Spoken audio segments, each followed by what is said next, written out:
So now the first royal visit from the United Kingdom during President Trump's second term starts this afternoon, in fact. Buckingham Palace official telling Fox that the King and the Queen, Charles and Camilla, will include some minor operational adjustments, but the overall plan remains normal. President Trump talked about that upcoming visit on Sunday when asked about it. King Charles is coming, and he's a great guy, and we look forward to it. He's really a fantastic person and a tremendous representative, and he's brave, and he's a friend of mine for a long time. So he's coming, and we're going to have a great time.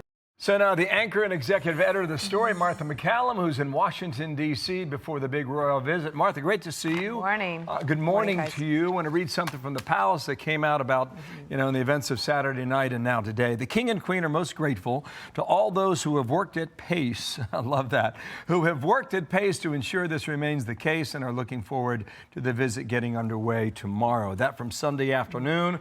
What are you seeing down there now, Martha, today? Well, it looks like, all of these preparations are exceeding at pace, as they say there. And I think that, this is a very significant visit. It's been in the works for a very long time. It's a celebration overall of the 250th anniversary. And Queen Elizabeth came in 1976 to celebrate the bicentennial. It's a big moment for King Charles because it's his first visit to the United States since becoming king. He became king at the age of 73. He's the oldest monarch to take the crown.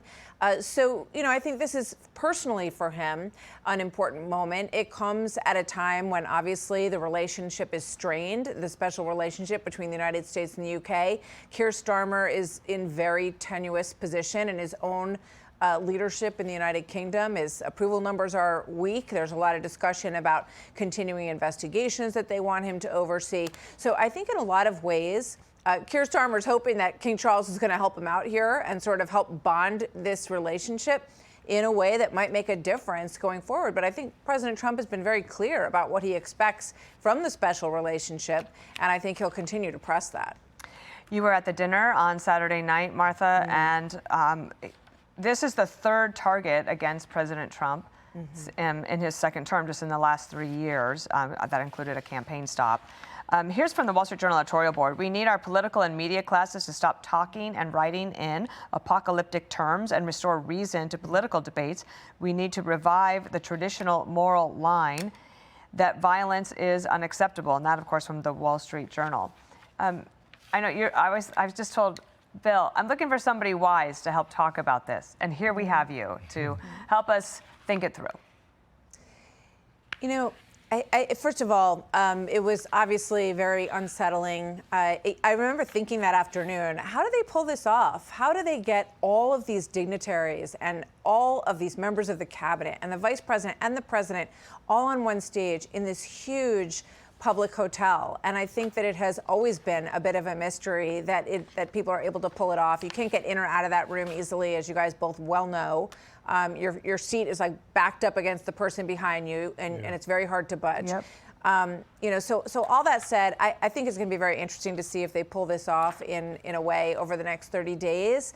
I think they would have to redo a lot to make people feel like it's safe. But that being said, with regard to your question about the tenor of media, I think for a moment that night, I think that President Trump is right when he said that there was this sort of nervousness that I think led to a bit of understanding of the pressure that he's under, of what it feels like to get shot at twice and to have another person attempt to do that. And I hope that does sink in a bit with some members of the media, and mostly even to a greater extent on social media, the kind of avenues that steep the sort of intense craziness that leads someone to try to pull something like this off.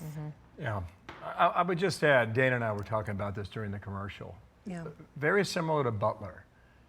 President Trump is thinking about how this is being perceived. So his initial reaction is, no, let's stay here and let's finish the show. Right. Definitely. And then when they overrule him, he says, well, we have to project something here. Not just for America, but for the world, right? You're at war with Iran. You got a summit coming up in Beijing. Putin's watching every move. Who knows what North Korea does next?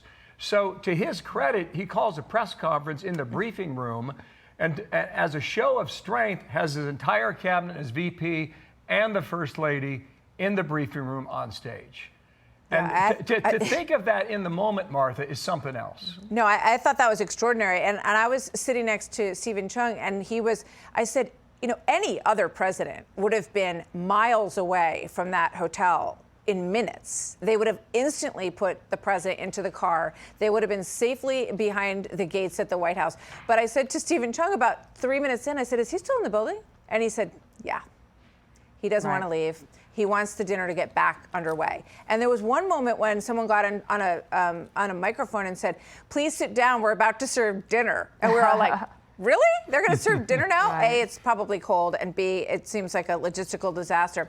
But I think you're exactly right. And I don't think any of us will ever forget the scene that we're seeing right now on screen. Everyone in their tuxes filing into the press briefing room, and all of the reporters in gowns and tuxedos in all of those rows working away on their phones.